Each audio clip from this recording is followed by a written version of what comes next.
Very good morning and a very very warm welcome to all the beautiful aspirants. आप सभी खूबसूरत लोगों का एक बार फिर से बहुत बहुत स्वागत है हमारे इस बेहतरीन से सेशन में, जहां पे हम रोजाना करंट अफेयर्स के बहुत ही इंपॉर्टेंट न्यूज़ को डिस्कस करते हैं। ठीक है, तो टुडेज 21 में हमेशा की तरह बहुत सारी इंपॉर्टेंट न्यूज़ मैं आपके सामने लेके आया हूँ। Very good morning to all of you.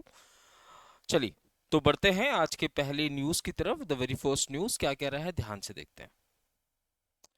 पहला न्यूज है हमारे पास डेज एंड थीम से रिलेटेड। क्या कह रहा है पहला न्यूज, ध्यान से देखते हैं। पहला न्यूज कह रहा है आपसे कि international day of light recently observe on which date. ठीक है, सबसे पहली बात आपको ये जानना जरूरी है ना, कि international day of light celebrate किया जाता है। तो देखो, लाइट की इंपॉर्टेंस की वजह से, ठीक है, लाइट का इंपॉर्टेंस अलग अलग सेक्टर में क्या है, लाइट के इंपॉर्टेंस की वजह से इस पर्टिकुलर दिन को सेलिब्रेट किया जाता है हर साल। हर साल किस तारीख को सेलिब्रेट किया जाता है, तो 16 मई को। ठीक है, एक सेकेंड। ठीक है, तो लाइट के इंपॉर्टेंस को रिकॉग्नाइज करने के लिए, लाइट के इंपॉर्टेंस को रिकॉग्नाइज करने के लिए हर साल हम लोग, है ना, 16 मई को क्या सेलिब्रेट करते हैं, इंटरनेशनल डे ऑफ लाइट। ठीक है, इसका सेलिब्रेशन करता कौन है, पहली बात। दूसरी बात, इसका सेलिब्रेशन करता है United Nations Educational Scientific and Cultural Organization. ठीक है, हर साल इसका रिकग्निशन होता है यूनेस्को के हेडक्वार्टर के अंदर। कमेंट सेक्शन में आप मुझे बताइए कि यूनेस्को का हेडक्वार्टर कहाँ है। हर साल इसका सेलिब्रेशन यूनेस्को के हेडक्वार्टर में किया जाता है। इस बार की जो थीम है ना, इंटरनेशनल लाइट डे की जो थीम है वो क्या होने वाली है, light innovation and society. Light innovation and society इस बार की थीम है। आपसे एग्जाम में पूछे कि सबसे पहली बार इंटरनेशनल डे ऑफ लाइट को सेलिब्रेट कब किया गया, तो याद रखना सबसे पहली बार ऑन 16 में। फर्स्ट एडिशन इसका होता है 16 में 2018 को। ठीक है, फर्स्ट एडिशन इसका 16 में 2018 को होता है। इसे यूनेस्को के द्वारा अडॉप्ट कब किया जाता है, तो इसको यूनेस्को ने अडॉप्ट किया था 2017 में, जिसके बाद से हर साल हम लोग 16 में 2018 से हम इस पर्टिकुलर डे को सेलिब्रेट करते हैं। अच्छा, रिकॉग्नाइज करने से पहले हमने इंटरनेशनल ईयर ऑफ लाइट भी सेलिब्रेट किया था, है ना, इंटरनेशनल ईयर ऑफ लाइट भी सेलिब्रेट किया था। इंटरनेशनल ईयर ऑफ लाइट भी सेलिब्रेट किया था। कमेंट सेक्शन में फटाफट से बताइए कि इंटरनेशनल ईयर ऑफ लाइट कब सेलिब्रेट किया गया। अच्छा, ये 16 मई को ही क्यों सेलिब्रेट किया जाता है, क्योंकि भैया इसी दिन, है ना, इसी दिन क्या होता है, वर्ल्ड की पहली लेजर सर्जरी होती है। World's first world's first laser surgery, है ना। आजकल आम बात है लेजर सर्जरी, है ना, आजकल आम बात है लेजर सर्जरी। तो वर्ल्ड्स फर्स्ट लेजर सर्जरी जो है उसे कंडक्ट किया गया था, है ना। और इसी वजह से हर साल 16 मई को इस पर्टिकुलर डे को सेलिब्रेट किया जाता है। ठीक है, पर्टिकुलर डे को सेलिब्रेट किया जाता है। ठीक है ना, पेरिस के अंदर। ठीक है, तो हर बार इसका सेलिब्रेशन कहां पे होगा, पेरिस के अंदर इसका सेलिब्रेशन होगा। International year of light celebrate किया गया था 2015 के अंदर। ठीक है, 2015 के अंदर। एंड वर्ल्ड की पहली जो लेजर सर्जरी कंडक्ट की गई थी वो किसके द्वारा, तो ये टी माइमन के द्वारा, टी माइमन के द्वारा। ठीक है, तो 16th May celebrated every year as international day of light. ठीक है, इंटरनेशनल डे ऑफ लाइट, है ना। सबसे पहली बार इंटरनेशनल ईयर ऑफ लाइट हमने कब सेलिब्रेट किया, 2015 को। इसे अडॉप्ट कब किया गया, 2017 को। एंड 2018 को पहला एडिशन, नॉट 2016, इट्स 2015। ठीक है, आइए, अपॉइंटमेंट एंड रेजिग्नेशन की बात हो रही है। Who has been recently appointed as the first Hindu women assistant commissioner in Balochistan, यानी कि ये कौन सी प्रोविंस की बात हो रही है, पाकिस्तान की, है ना।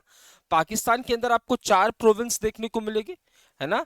एक खैबर पख्तून है, ठीक है, एक सिंध वाला, एक पंजाब, और चौथा कौन सा हो जाएगा, बलूचिस्तान। ठीक है, ये किसका है, बलूचिस्तान बलोचों का है। ठीक है, इनकी अपनी आइडेंटिटी है, अपना कल्चर है। ठीक है, और काफी पुराना आइडेंटिटी, काफी पुराना कल्चर है इनका। आप ध्यान रखना, पाकिस्तान के अंदर जो सबसे बड़ा वाला प्रोविंस है वो यही है ना। और यहीं पे आपको बहुत सारे मिनरल्स देखने को मिलेंगे, जैसे यहाँ पे कोल देखने को मिलेगा, यहाँ पे गोल्ड रिजर्व्स देखने को मिलेंगे, यहाँ पे आपको पेट्रोल्स देखने को मिलेंगे, यहाँ पे आपको गैस के रिजर्व्स देखने को मिलेंगे, नेचुरल गैस के रिजर्व्स देखने को मिलेंगे। तो पाकिस्तान के अंदर जो सबसे ज्यादा मिनरल रिच प्रोविंस है वो कौन सा है? बलूचिस्तान है। रिसेंटली अगर आपको याद हो, है ना, बलूचिस्तान ने खुद को एक इंडिपेंडेंट कंट्री भी अनाउंस कर दिया था। इंडिपेंडेंट कंट्री भी अनाउंस कर दिया है, कंट्री भी अनाउंस कर दिया है। एंड यूनाइटेड नेशंस से ये अर्ज किया है, यूनाइटेड नेशंस की से ये अर्ज किया है कि उसे रिकॉग्नाइज किया जा सके। देखिए, हमेशा ऐसा क्यों होता है कि हम यूनाइटेड नेशंस के रिकॉग्निशन की डिमांड करते हैं, है ना? ऐसा क्यों होता है कि यूनाइटेड नेशंस के रिकॉग्निशन की डिमांड करते हैं? क्योंकि यूनाइटेड नेशंस देखो, यहाँ पे 193 मेंबर कंट्रीज है ना? तुम खुद सोच के देखो, मैंने आपको कहा कि इस कमरे में 5 लोग हैं, ठीक है, इस कमरे में 5 लोग हैं। अगर आप इस कमरे में 5 लोगों को अपनी बात मनवा लेते हो तो मैं भी मान जाऊंगा, ठीक है। दूसरे केस में मैंने कहा एक कमरा है जहां पे 20 लोग हैं, और अगर आप इस कमरे के लोगों को अपनी बात मनवा लेते हो तो मैं भी बात मान जाऊंगा। तो ज्यादा रिकॉग्निशन कहां मिलेगा? 20 लोगों की। तो आप देखोगे 193 मेंबर कंट्रीज को रिकॉग्नाइज कर रहा है यूनाइटेड नेशंस। अगर यूनाइटेड नेशंस ने रिकॉग्नाइज कर लिया किसको? बलूचिस्तान को एज अ इंडिपेंडेंट कंट्री, तो सभी देश रिकॉग्नाइज कर लेंगे। क्योंकि रिकॉग्नाइज कैसे होगा? यूनाइटेड नेशंस जनरल असेंबली में होगा, जहां पे वोटिंग की जाएगी। तो जब कंट्रीज आपको वोट करके एक सेपरेट कंट्री के रूप में रिकॉग्नाइज कर रही है, यानी कि इन फ्यूचर, है ना, आपसे ट्रेड भी करेगी, आपके साथ बिजनेस भी करेगी, इन्वेस्टमेंट भी करेगी, लोन्स भी प्रोवाइड करेगी, इस वजह से हम ये डिमांड करते हैं, ठीक है।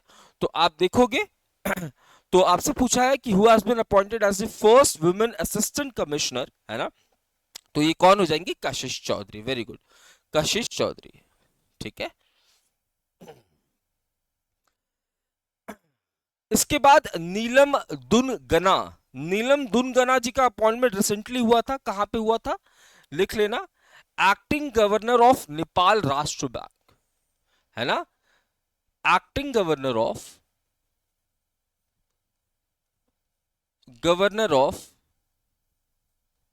नेपाल राष्ट्र बैंक, के नेपाल राष्ट्रीय बैंक, ठीक है।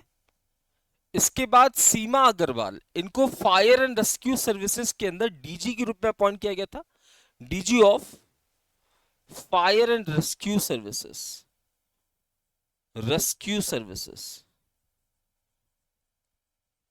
सोहिनी रजोला, इनको एग्जीक्यूटिव डायरेक्टर अपॉइंट किया गया था। कहां पे? National payment corporation of India, executive director at national payment corporation of India, ठीक है। तो कशिश चौधरी आई। रैंसन रिपोर्ट्स की बात हो रही है। Which among the following bank joins global top 100 and net profit according to Bloomberg report? बहुत इंपॉर्टेंट न्यूज है, इसे स्टार मार्क कर लेना। देखो, ब्लूमबर्ग जो है वो अलग अलग रिपोर्ट्स आपके सामने प्रेजेंट करता है, जिसमें मिलियनियर्स की रिपोर्ट भी होती है, अलग अलग रैंकिंग्स होती है। इस बार ब्लूमबर्ग ने 100 ऐसे कंपनीज, 100 कंपनीज की एक लिस्ट रिलीज की है। 100 कंपनीज की एक लिस्ट रिलीज की है। ये वो 100 कंपनीज है जिसने फिस्कल ईयर 2025 में प्रॉफिट बनाया है। फिस्कल ईयर 2025 में प्रॉफिट बनाया। आप मुझसे पूछोगे कि क्या सर ग्लोबली सिर्फ 100 ही कंपनीज है जिन्होंने प्रॉफिट बनाया? नहीं, टॉप 100 कंपनीज, है ना। इस लिस्ट में टॉप 100 कंपनीज को रखा जाता है जो फिस्कल ईयर 2025 में प्रॉफिट बना रही है। अच्छा, इस लिस्ट को टॉप किसने किया है? अल्फाबेट ने। इस लिस्ट को टॉप किसने किया है? अल्फाबेट ने, जो कि गूगल की पेरेंट कंपनी है, गूगल की पेरेंट कंपनी है। नेक्स्ट, सेकंड नंबर पे आपको कौन देखने को मिल रहा है? सऊदी अरेबिया का अरामको, सऊदी अरेबिया का अरामको देखने को मिल रहा है, ठीक है। 98th पोजीशन पे आपको एसबीआई देखने को मिल रहा है, यानी कि एसबीआई को भी इस पर्टिकुलर 100 लिस्ट में शामिल किया है। अच्छा, फिस्कल ईयर 2025 में अल्फाबेट जो कि गूगल की पेरेंट कंपनी है, इसने कितने की कमाई की? तो आप देखोगे 111 billion dollars, 111 billion US dollars की कमाई की। ठीक है। वहीं अगर मैं अरामको की बात करूं जो कि सऊदी अरेबिया की कंपनी है, इसने 105 billion dollars, 105 billion US dollars की कमाई की है। और वहीं अगर मैं एसबीआई की बात करूं तो एसबीआई ने कितने की कमाई की है? तो एसबीआई ने 9.2 billion US dollars, 9.2 billion US dollars की कमाई की है। अच्छा, क्या एसबीआई एक लौती ऐसी कंपनी है भारत की जो इस टॉप 100 लिस्ट में शामिल हुई है अब तक? तो ध्यान रहे, देखो ध्यान रहे, जब से इस रिपोर्ट को प्रेजेंट किया जा रहा है तब से लेकर अब तक सिर्फ 3 ही कंपनीज ऐसी हैं जिनको ब्लूमबर्ग के टॉप, है ना, प्रॉफिट मेकिंग कंपनीज में शामिल किया गया है। बात समझ रहे हो? देखो, ऐसा नहीं है कि इंडियन कंपनीज ने प्रॉफिट नहीं बनाया, प्रॉफिट तो बनाया है, पर ब्लूमबर्ग कह रहा है कि मैं हर साल एक रिपोर्ट प्रेजेंट करता हूं जिसमें मैं टॉप प्रॉफिट मेकिंग कंपनीज को रखता हूं। तो इस टॉप 100 टॉप में प्रॉफिट मेकिंग कंपनीज में अब तक सिर्फ 3 ही कंपनीज ने जगह बनाया है, जिसमें तीसरे नंबर पे एसबीआई देखने को मिलने वाला है। ठीक है, एसबीआई देखने को मिलने वाला। इससे पहले आप देखोगे ओएनजीसी इस लिस्ट में शामिल होता है, ओएनजीसी इस लिस्ट में शामिल होता है 2009 में। और इसके बाद रिलायंस इंडस्ट्रीज इस लिस्ट में शामिल होता है। रिलायंस इंडस्ट्रीज जो है वो इस लिस्ट में आपको शामिल होता हुआ नजर आएगा। कौन से साल में? तो 2011 के अंदर। ठीक है, तो ब्लूमबर्ग, मैंने क्या कहा, ब्लूमबर्ग हर साल एक रिपोर्ट प्रेजेंट करता है जहां वो बोलता है कि यार इस साल में जो टॉप 100 प्रॉफिट मेकिंग कंपनीज है ना, बताओ जरा कौन है। तो इस साल अल्फाबेट नंबर 1 पोजीशन पे, सेकंड नंबर पे अरामको, इंडिया की एसबीआई 98 पोजीशन पे है, और केवल तीसरी ही ऐसी कंपनी है इंडिया की तरफ से जो टॉप 100 में आज तक जगह बना पाई है। क्लियर है ना बात?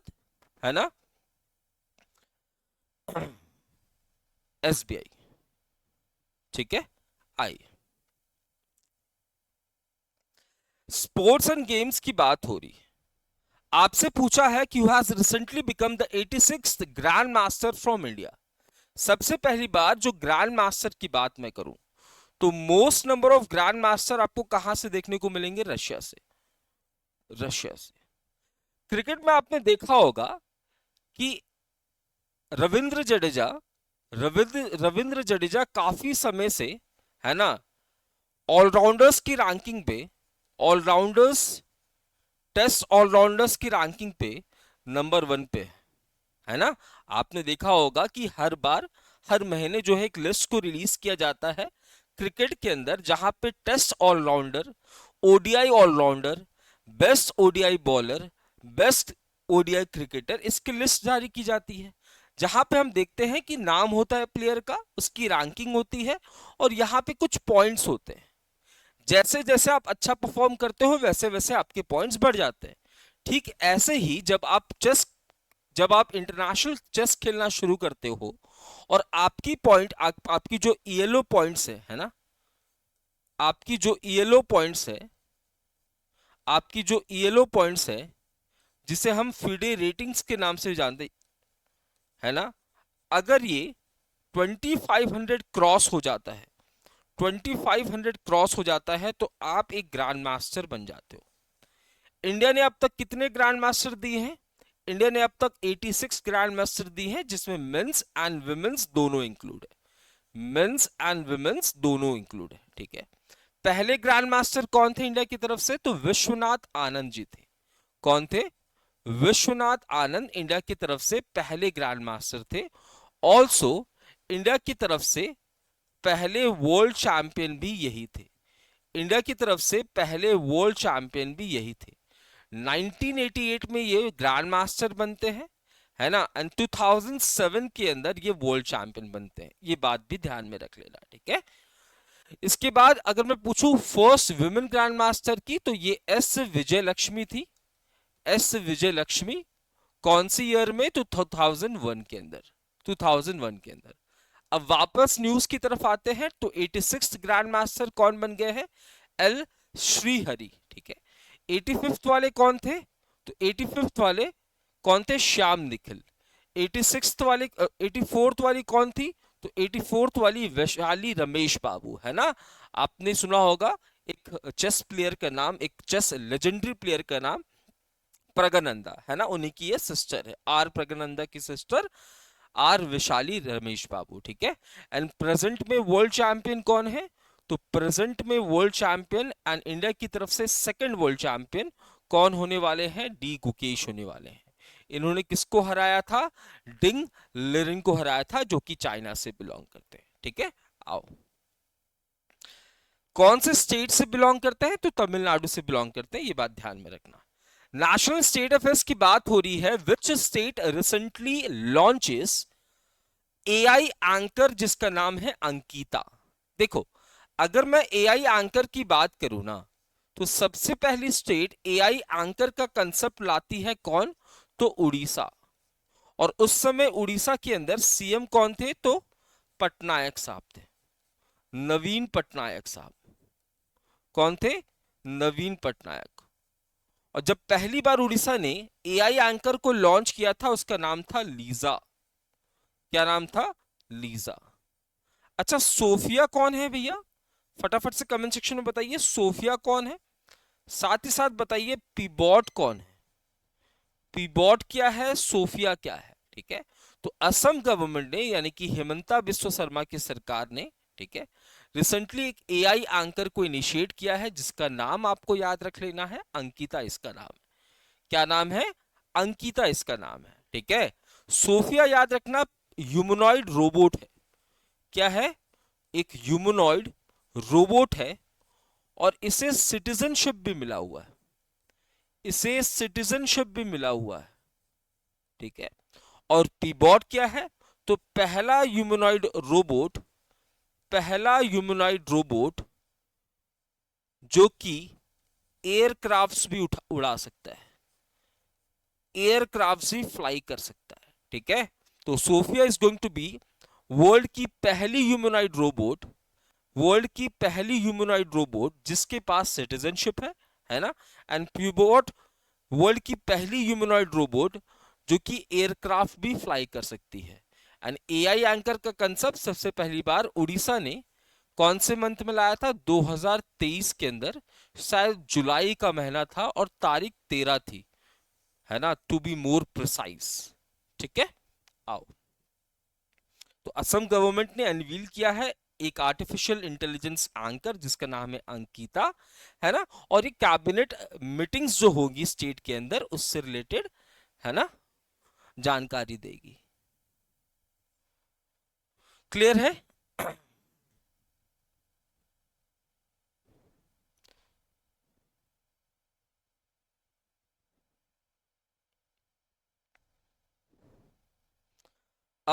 कनाडा, हाँ,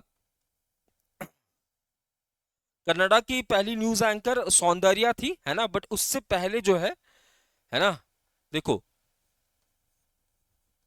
कन्नड़ा लैंग्वेज में न्यूज डिलीवर करने के लिए एक एआई एंकर को लॉन्च किया गया था। एआई एंकर को लॉन्च किया गया था, इसे भी 2023 में लॉन्च किया गया था। नाम क्या था? सौंदर्या। नाम क्या था? सौंदर्या।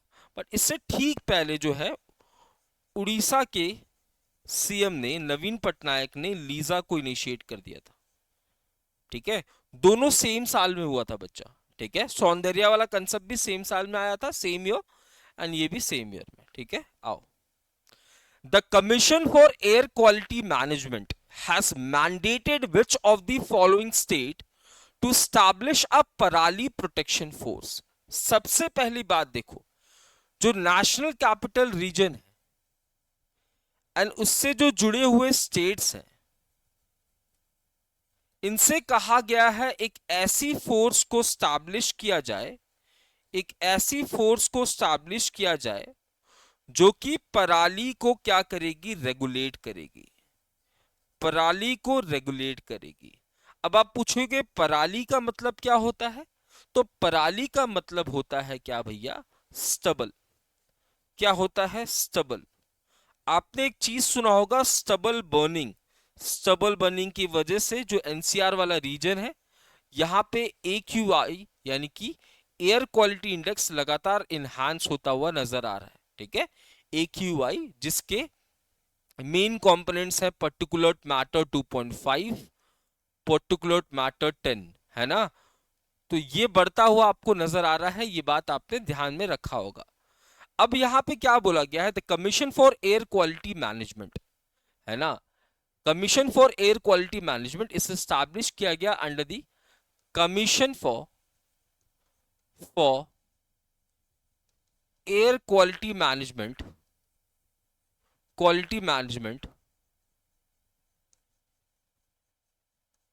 है ना, commission for air quality management in NCR and adjoining areas, in NCR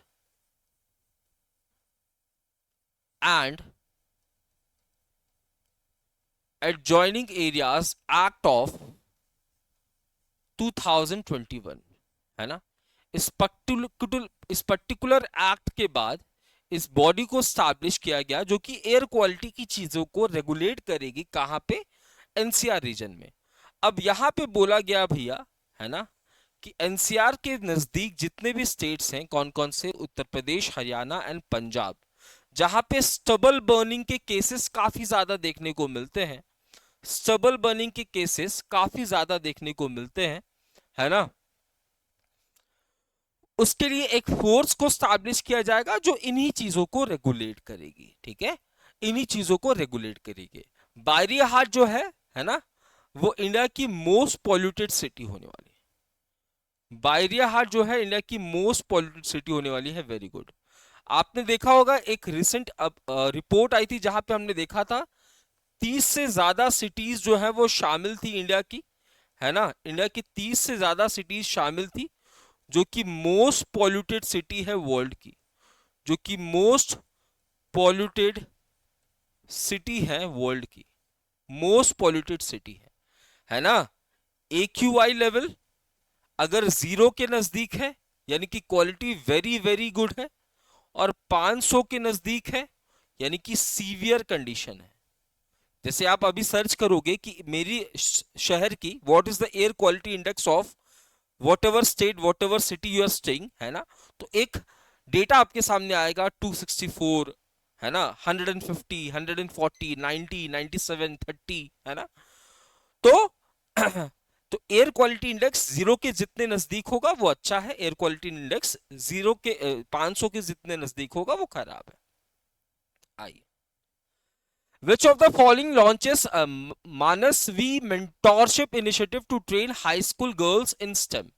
इनमें से वो कौन सी आईआईटी है जिसने एक इनिशिएटिव की शुरुआत की जहां पे हम लोग गर्ल्स को ट्रेनिंग प्रोवाइड करेंगे, मेंटोरशिप प्रोवाइड करेंगे, कौन से सब्जेक्ट्स के अंदर, तो स्टेम सब्जेक्ट्स के अंदर।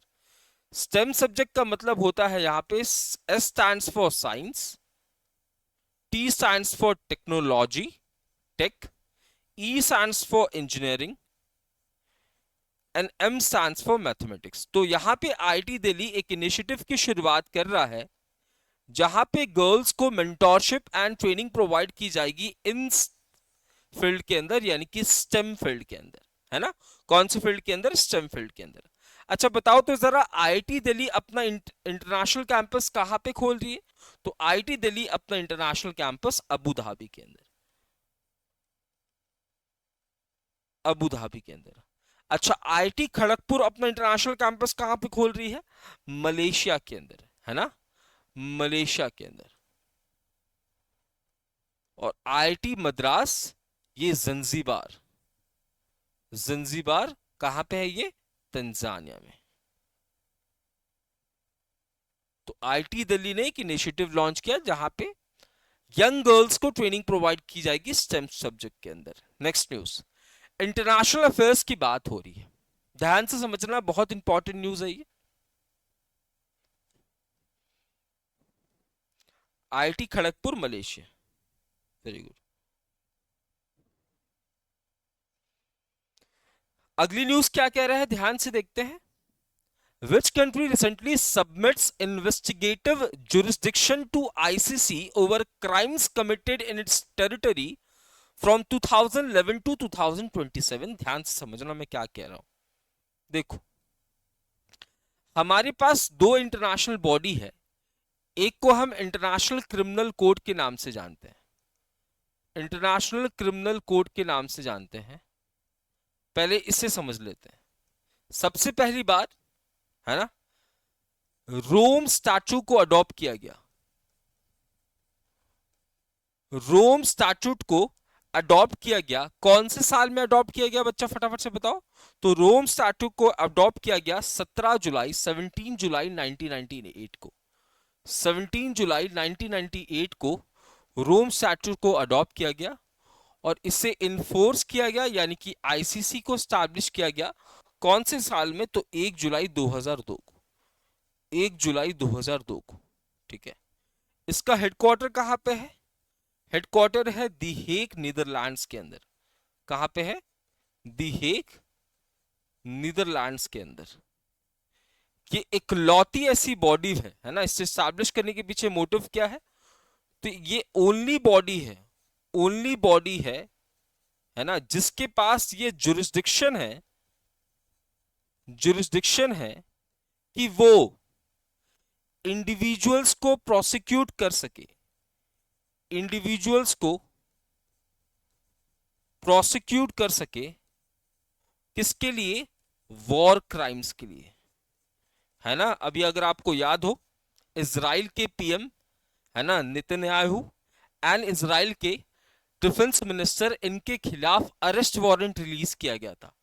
फिर समय समय पे व्लादिमीर पुतिन के ऊपर भी यहाँ पे अरेस्ट वारंट इसी के द्वारा जो है वो रिलीज किया गया था। तो अगर कोई इंडिविजुअल वॉर क्राइम कर रहा है तो उसको प्रोसिक्यूट करने का हक, राइट किसके पास है? इंटरनेशनल क्रिमिनल कोड के पास है, जिसे स्टैब्लिश किया जा रहा है 2002 के अंदर। कौन से ट्रीटी के बाद? तो रोम स्टैट्यूट के बाद। मेंबर कंट्रीज कितने हैं यहाँ पे? तो मेंबर कंट्रीज हो जाएंगे यहाँ पे 125। 125 मेंबर कंट्रीज आपको यहाँ पे देखने को मिलेंगे, ठीक है। टोमाको आकेन लिख लो। प्रेजेंट प्रेसिडेंट कौन है इसके? टोमाको को आकेन इसके प्रेसिडेंट है, ठीक है। इसके बाद एक बॉडी है जिसे स्टैब्लिश किया गया 26 जून को 1945, जिसे हम इंटरनेशनल कोर्ट ऑफ जस्टिस के नाम से जानते हैं, जिसे हम इंटरनेशनल कोर्ट ऑफ जस्टिस के नाम से जानते हैं, ठीक है। इसका हेडक्वार्टर भी सेम है, नीदरलैंड हेग के अंदर। ये किसके अंडर काम करती है? तो ये it works under United Nations. कि यूनाइटेड नेशंस के 6 प्रिंसिपल ऑर्गन में से एक है। 6 प्रिंसिपल ऑर्गन है यूनाइटेड नेशंस के, उसमें से एक कौन सा हो जाएगा? International court of justice.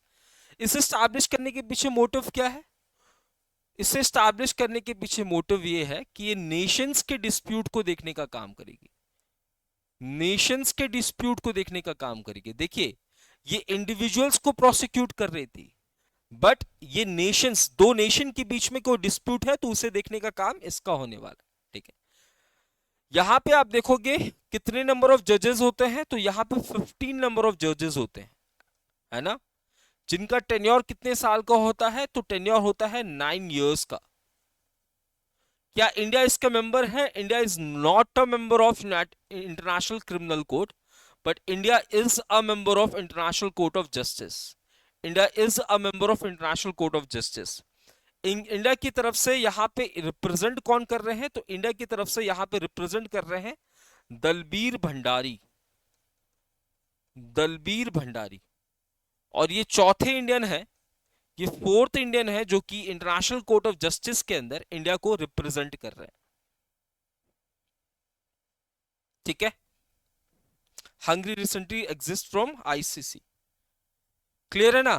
तो ये दो अलग अलग बॉडी है, ये दो नेशन के बीच में डिस्प्यूट को देखने का काम करेगी। 193 मेंबर कंट्रीज हैं यहाँ पे, 193 मेंबर कंट्रीज है, यहाँ पे 125 मेंबर कंट्रीज है, ठीक है।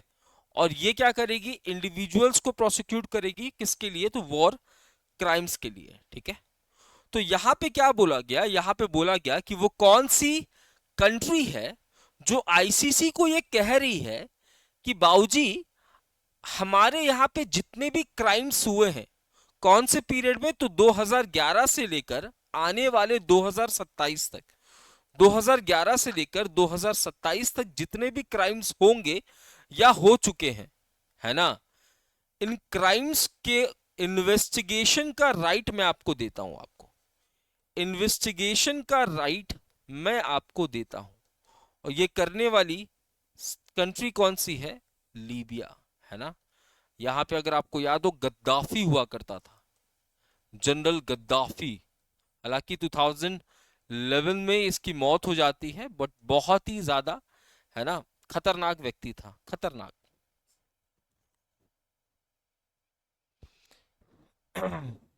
सर सर आपकी क्लासेस बहुत मिस कर रही थी, कल ढूंढ के निकाली हूँ आपकी क्लास। पता नहीं यार, मेरी क्लास रैंक ही नहीं करती है ना, मेरी क्लास आप लोगों तक पहुंच ही नहीं पाती। क्लासेस तो मैं रेगुलर ले रहा हूँ, बट मेरी क्लास आप तक पहुंच ही नहीं पा रही। ठीक है, शायद ऐसा भी है कि मेरे पास ऐसा सच कोई टीम नहीं है ना, ये मेरी इंडिविजुअल यूट्यूब चैनल है और काफी समय से बंद भी था, तो शायद यूट्यूब ने इसे रैंक करना बंद कर दिया हो।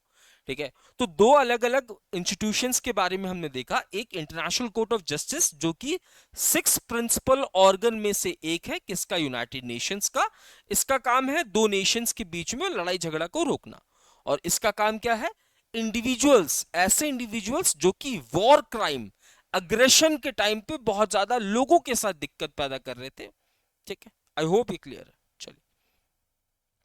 Which of the following becomes Asia's first glacier to be declared dead? अब ग्लेशियर्स डेड कैसे हो सकते हैं सर? आप कहोगे सर ग्लेशियर तो एक नॉन लिविंग थिंग है, नॉन लिविंग है। अरे डेड का मतलब होता है कि जो इसकी जो एग्जिस्टेंस है ना, वो खत्म हो चुकी है। सर एग्जिस्टेंस कैसे खत्म हुआ? किसी ने गोली मार दी क्या? नहीं, एग्जिस्टेंस हमारे और आपके किए गए चीजों की वजह से हुआ है। जैसे भैया टेम्परेचर इनहांस हो रहा है, टेम्परेचर बढ़ रहा है, और ये टेम्परेचर किसकी वजह से बढ़ रहा है? ग्रीन हाउस गैसेस की एमिशन की वजह से।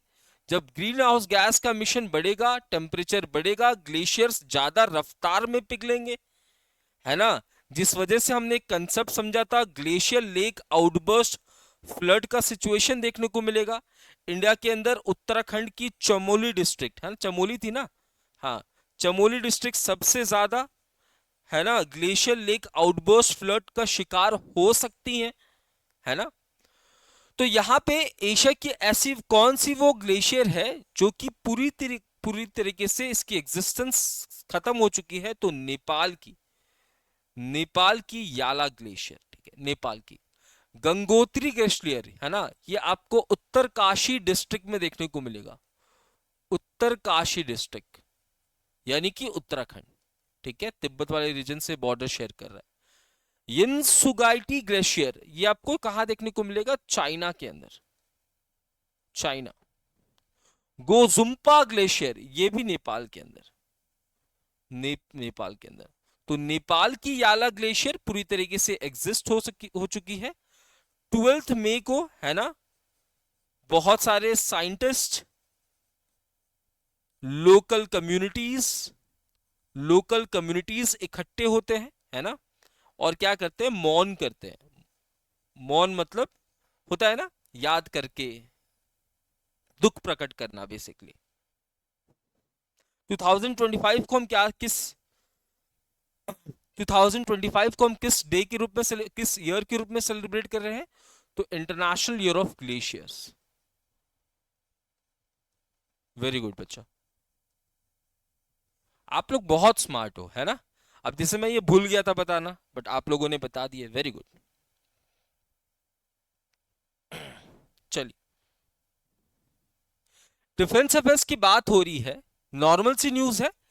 है ना, देखो तीस्ता जो रिवर है ना, ये आपको कौन से रीजन में देखने को मिलेगा? तो ये सिक्किम में बहता है ना, सिक्किम, बांग्लादेश, सिक्किम से बहते हुए ये वेस्ट बंगाल, वेस्ट बंगाल से बहते हुए ये बांग्लादेश में जाएगा। ठीक है, तो यहाँ पे एक एक्सरसाइज को कंडक्ट किया जा रहा है, कहाँ पे? वेस्ट बंगाल के अंदर। तो बेसिकली ये वही सिक्योरिटी के लिए अपने ड्रिल्स वगैरह हम शो करेंगे, ये सारी चीजें, ठीक है। अपने ड्रिल्स वगैरह शो कर रहे हैं हम लोग, अभी ऑपरेशन सिंदूर लॉन्च किया गया था, ठीक है। तो उसी के बैक टू बैक चीजें हम लोग लॉन्च इनिशिएट कर रहे हैं ताकि हमारे सारे रीजन्स जो हैं वो प्रोटेक्टेड रहे, ठीक है। तो जो ट्राई शक्ति कॉप्स है ना, किसकी, ट्राई शक्ति क्रॉप्स ऑफ इंडियन आर्मी ये इसे कंडक्ट कर रही है, ठीक है बच्चा। तीसरा प्रहार एक्सरसाइज। साइंस एंड टेक की बात हो रही है। Which country recently unveils Lupin, exam के लिए इंपॉर्टेंट क्वेश्चन है Lupin, a GPS like navigation system for lunar emissions. देखो, एमिशंस नहीं होगा, लूनर मिशंस होगा, ठीक है, लूनर मिशंस होगा। देखो, जब कोई एस्ट्रोनॉट एस्ट्रोनॉट स्पेस पे जा रहा है, मून पे जा रहा है ना, या कोई, है ना, या कोई रोवर है, रोवर है, वो स्पेस पे जा रहा है, मून पे जा रहा है, तो इनको क्या चाहिए, इनको रास्ते पता होना चाहिए, है ना, इनके पास डायरेक्शन होना चाहिए।